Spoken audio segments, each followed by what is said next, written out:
Hello mga ka-backyard, no? Dito naman tayo sa ating crayfish videos natin. Update ko lang kayo, medyo matagal din di ako nakapag-update na crayfish. Harvest tayo dito sa ating breeding pond. Ito na lahat ng mga babae.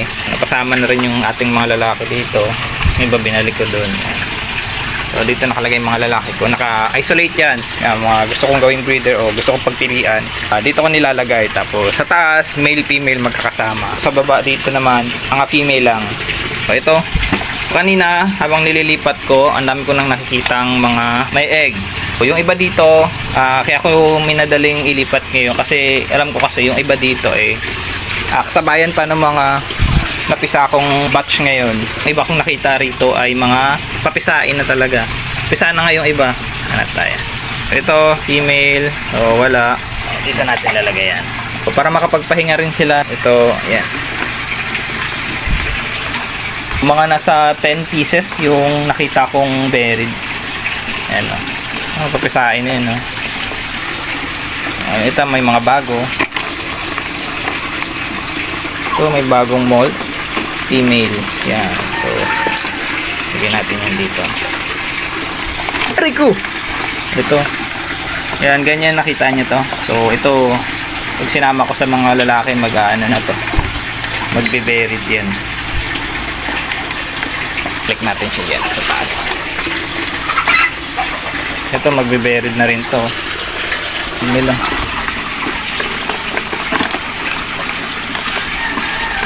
Ito, tingnan nyo. So, pisa na siya. So, yan. Ang dami nating buried dito.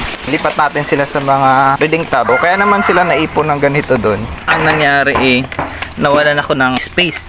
Nawalan ako ng tub. Sugat pa nga. May project ako ngayon, yan, ginawa ko layer. Yan. So yan, pagpapatong-patungin ko na lang yan. Ito, naging available. Kasi nga napisa na yung batch. May available tayong lagayan. Kaya, gagamitin na natin para sa kanila. Paggagapangan ko na lang ng hosto galing dun sa kabila. Kasi nandyan yung motor natin. Kaplano tong area na to ay gagawin ko siya ng libot tayo dito. Lalagyan natin ng neto para hindi pasukin ng mga manok. Lilipat na natin to dito para dito na sila magpapapisa ng kanilang mga egg. Yan. Tines ko lang ng ng mga isda. Yan. Nilagyan ko ng mga isda. Para kung sure na walang chemical or something na nailagay ako dito. Kasi pag namatay yung isda, matik yan, may something sa tubig or sa lagayan. Diyan na to, papisain na to. Diyan ka. Papisain na rin. Wala. Ito bago pa lang to.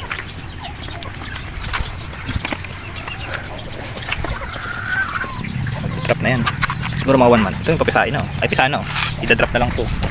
2 weeks. Bugsak na to. Ayan o.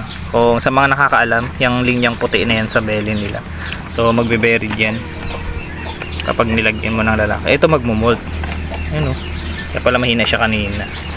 So, balik ko muna dun. So, ayan.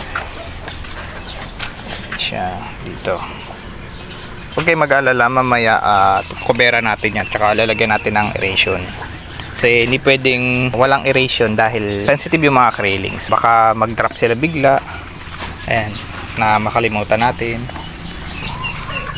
Ako, kukulangin na naman yata ako ng tab. 3 na lang. 4, kasama to. Pero ang aking buried ay nasa ilan pa. Yari. Pag ganyan, so priority na lang tayo kung alin yung malapit na mapisa.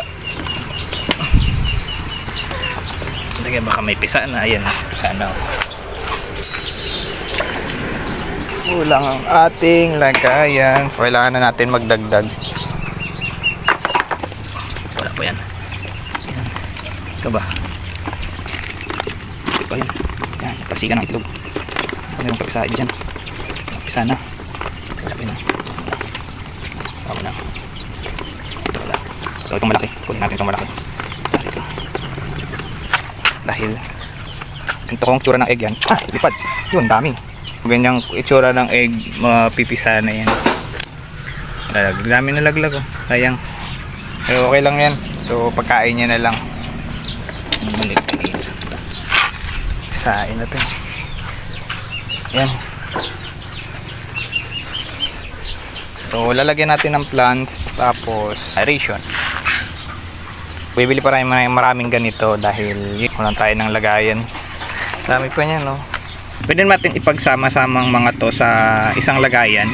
Basta malaking space, tapos may sapat silang hides. Hintayin lang natin bago mapisa, bago natin kunin. Baka yung iba dito pisaan na, so magagamit natin. Or baka makabili na ako ng panibagong lagayan, makagawa na ako. Iba naman ay papisain pa. Nakikita niyo yan. Yan. By week lang naman yan. Magagamit na rin natin. So malalagay na rin natin itong mga natira. So yun sa muna sa ngayon. Update ko na lang kayo next time. So, maraming salamat. Bye bye.